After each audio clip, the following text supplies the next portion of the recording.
we're going to talk about the scientific method.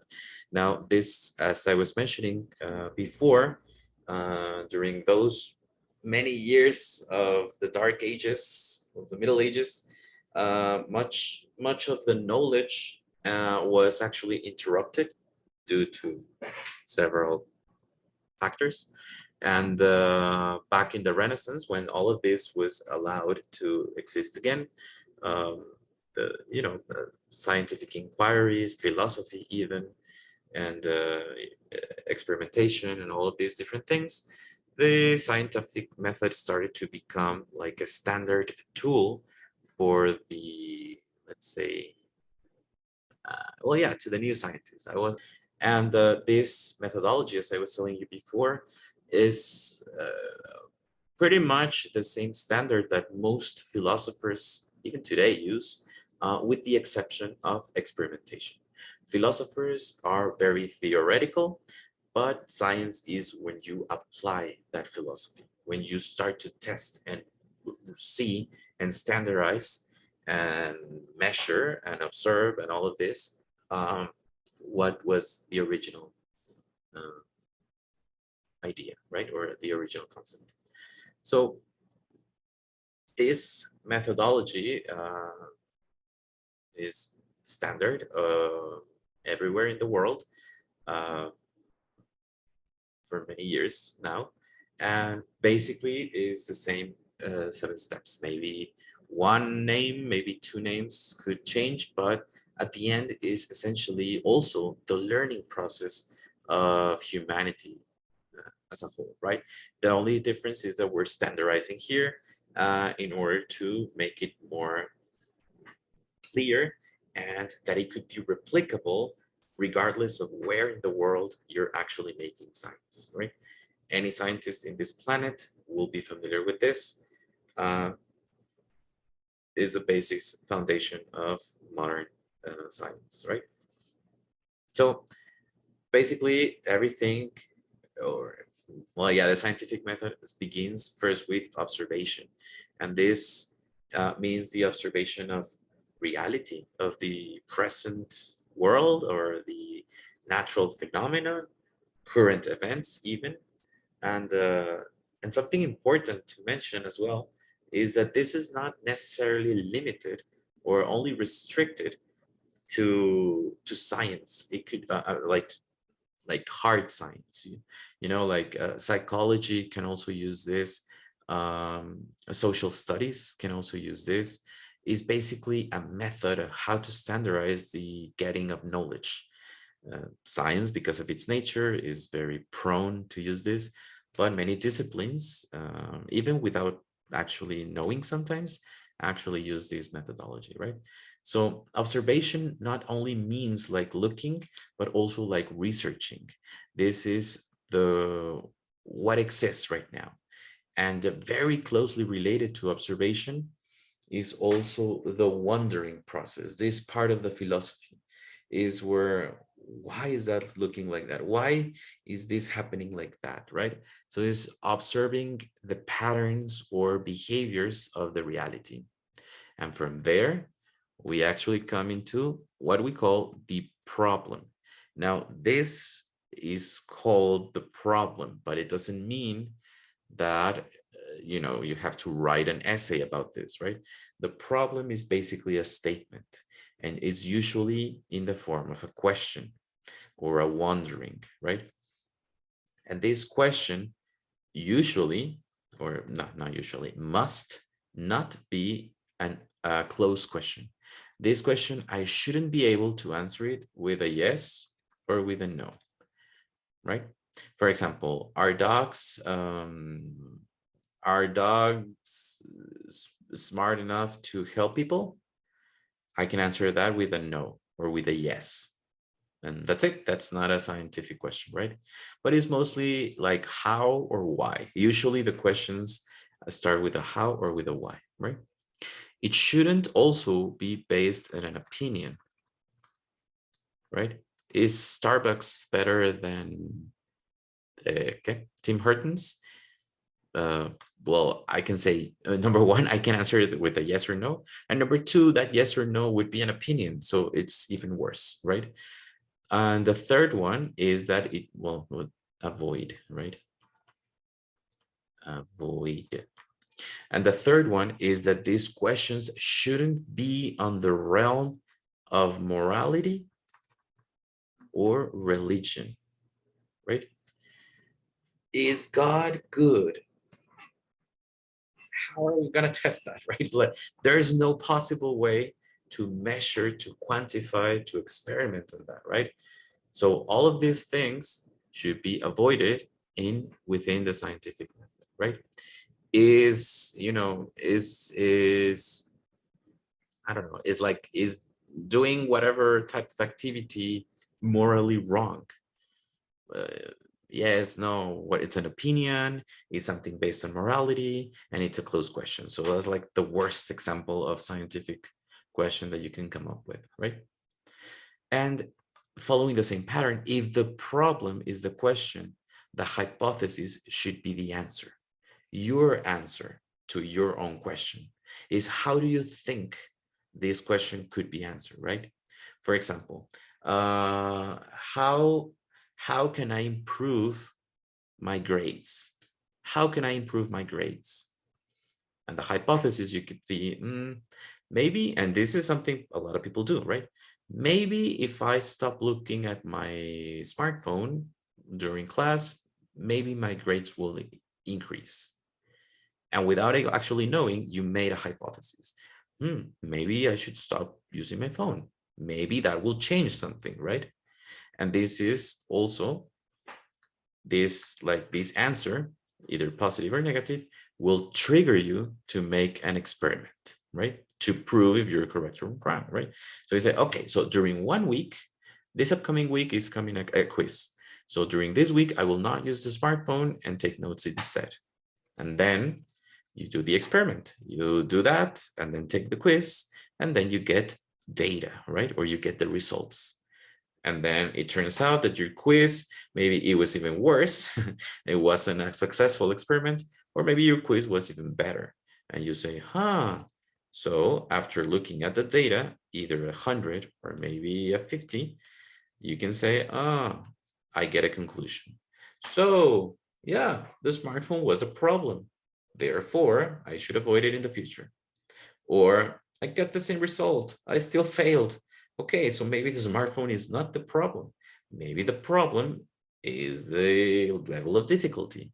Maybe the problem is your teacher. Maybe the problem is that you're sitting in the place where the air conditioning is freezing your head, right? So you start again. So, okay, the smartphone wasn't the problem. So maybe it's the AC. So let's do an experiment. I change places, I take the test again, and I still get a 50. So that wasn't either. You start again, right? This is basically how children learn, babies learn. So observation, basically, again, just to recap all of this, basically is gathering information from the real world, including previous data. Work that the researcher has done for the past 20 years is valuable. Read it, analyze it, and take it from there. Don't start again. Don't waste those 20 years of research into doing pointless activities again, if that is already proven. Start from where the previous researcher stopped, so you can push the knowledge even more, right? So in here, we can also use instruments like imagery, for example, if in the medical field, the ultrasound, x-rays, the microscopes, different projectors to analyze, skin cells, organ cells, whatever type, right? So all of this has to be with observation. Observation leads to a problem. This is also known as making the question. This is where these questions shouldn't be about morality or religious beliefs because of the nature of origin. There is no way to prove it. There is no way to measure it. So those are, pertaining to a different topic, not to the scientific. Once having the question, your own attempt to answer the question is the hypothesis. How can you explain it? How can you explain the relationship between this? How can you, prove or try to answer the effect of something, right? Now, this hypothesis is usually expressed as a prediction using a specific format, right? The if-then format. If I do this, then something will happen, right? Or something might not happen. It depends, right? Now, this doesn't mean that all hypotheses must have the words if and then. It's just referring that, I mean, they can have it, it's fine, but it's just referring that there's a relationship of cause and effect, right? So if I do this, then the effect will be that, right? And this is important for the variables that I'll explain in a minute, right? Once having your hypothesis, remember, if I do that, then this happens, right? So now you do it, now you test it, right? So by making this testing or this experiment is how you can actually identify or see or prove if there's really a relationship, right? From the experiment, you get data, you get results, you have measurable, what do you say that? Like measurable data, measurable data, and it's usually something that is observable, is something that is objective. It's not ideal if the data that you're getting is based on an opinion or something that is subjective, right? It's better to have it standardized with, objective data that you can measure, that you can play with it. You can get math involved, you can get statistics involved, because, this is also ways of expressing, showing, or sharing the data with other scientists as well. You standardize it. So regardless of the language, everybody can easily, or at least easier to understand it.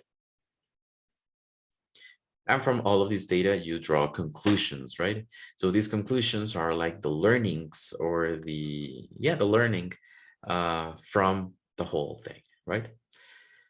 So basically at the end, you either support or reject the hypothesis. And if it's rejected, you start again.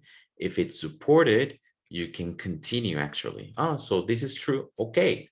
So now let's go to a second stage. Now that we know this, what about this? What about that? Right? And you can continue to have more learning about this stuff. And most of the time also, it's not included in the method, but after your conclusions, what's coming up is sharing. So sharing or making a publication, right? For example, so the variables, right? So whenever you're doing an experiment, we must have clearly defined at least two variables, the independent variable and the dependent variable. Now, the independent is also called experimental variable, and the dependent is also called the response variable. Now, again, remember that we were talking about the hypothesis that it's a cause-effect relationship, right?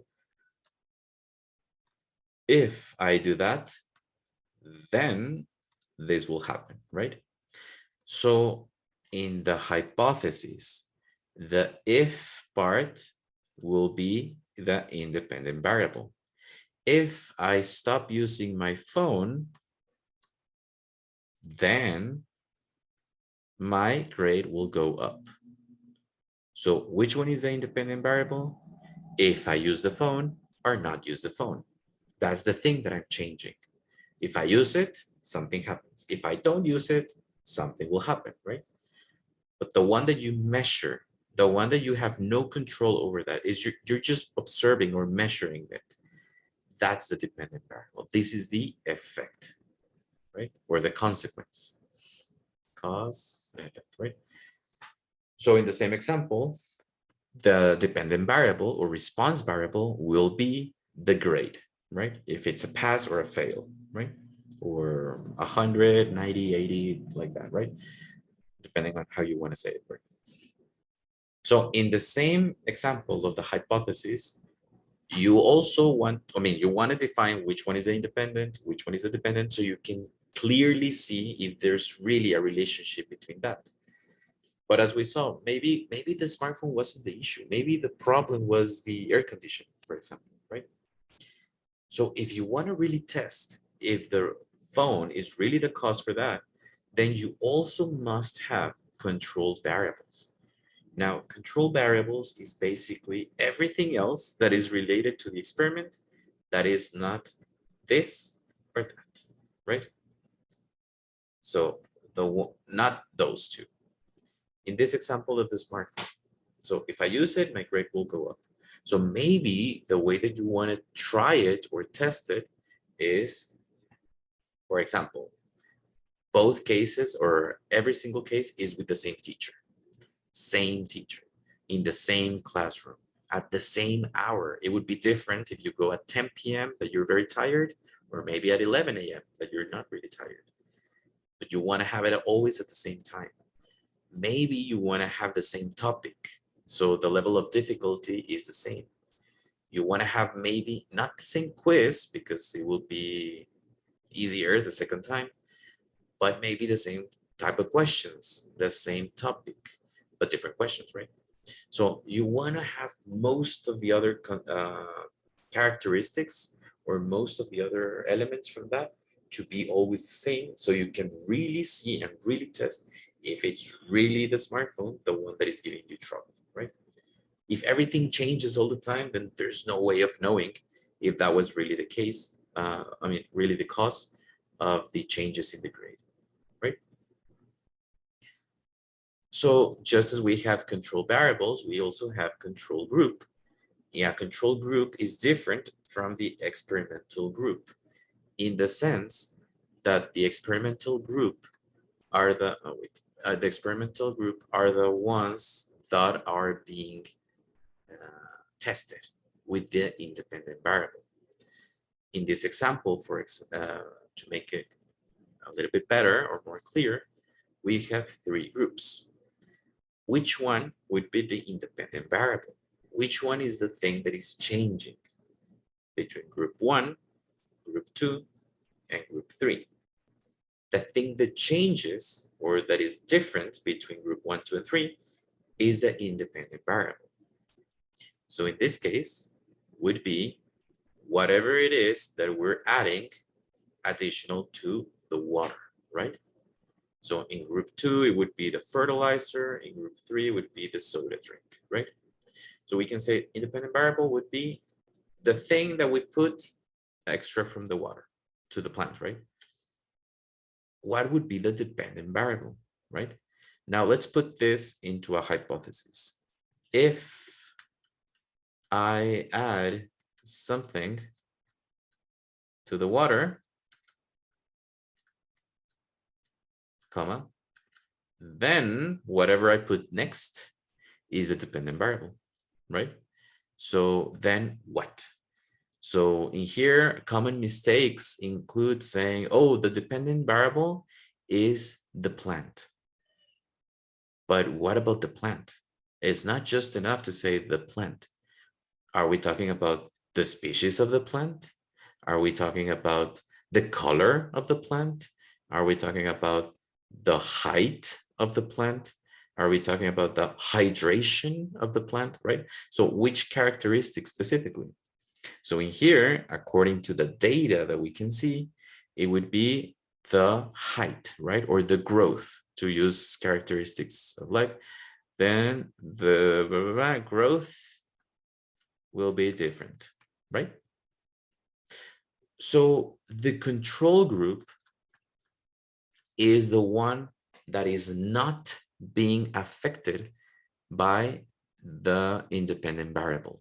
You can say is the normal, the one that is not changed, not affected, the one that is happening, everything normal, because you want to see how it behaves in the normal.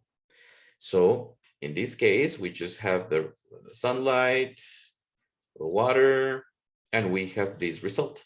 This is my normal. By having the by having the experimental groups, you can define, okay, so if I use fertilizer, this happens. If I use Coke, then this happens, right? So now you can compare using the data. So if I use the Coke, well, at least it doesn't die, right? It is normal. So I can conclude, okay, Coke doesn't kill my plant, at least this plant, right? Or this amount of Coke. Okay, but it doesn't grow better, so it's pointless. But if I add fertilizer, I have even more growth. Therefore, my conclusion, my learning is that the fertilizer works, right? Because if I compare to without a fertilizer, still exists, but it goes slower, or not, it doesn't grow as much, right? So the control group is the normal one without being affected by any independent variable. And the experimental one is group 2 and 3, where you would have different results, where you're testing it, right? So at the end, what's this for? What's the point? So all of this is basically the method that we saw back, maybe not the spontaneous theory as much, but the spontaneous generation theory, but the chemical theory, endosymbiosis theory, all of this were the methods that all of these people, scientists in general, actually use, because the goal is to understand, to better understand, or to have knowledge of the natural world, right? So all of these theories are one idea, one way to try to explain most of the natural phenomena that we're surrounded by. We have, for example, the cell theory that we just talked about. We have homeostasis that we mentioned before, how the internal environment wants to stay relatively constant. We have the gene theory, how, living things inside of the cells. We have DNA, we have genes, the ecosystems, and evolution, right? We will talk about that later. So at the end, all of these theories are shaping the knowledge, the current knowledge that we have. But another important thing, and this is sometimes difficult for some scientists or some people in general to understand, is that this is the knowledge, or this is the truth until today. Tomorrow, all of this can change. Based on what? New theories, new evidence, new experiments. And this is a constant learning. It constantly changes. Some people have trouble with that. They marry with the idea, and this is a truth. This is a law, right? It's important to mention that this, for example, unlike physics or math, where we have a lot of laws, right? Here we have theories. In order for this to be a law, it needs to be universal, and literally universal, right? That it happens exactly the same anywhere in the universe. But biology is restricted to our planet only. So theory is as good as it gets, right? Unless tomorrow something magical happens and we get eternal knowledge, we will only approach to the zero. We will have limit zero, but never reach the truth completely, right? But we can get a pretty cool idea, and we can live with that until new information rises and updates the whole book, right? All right.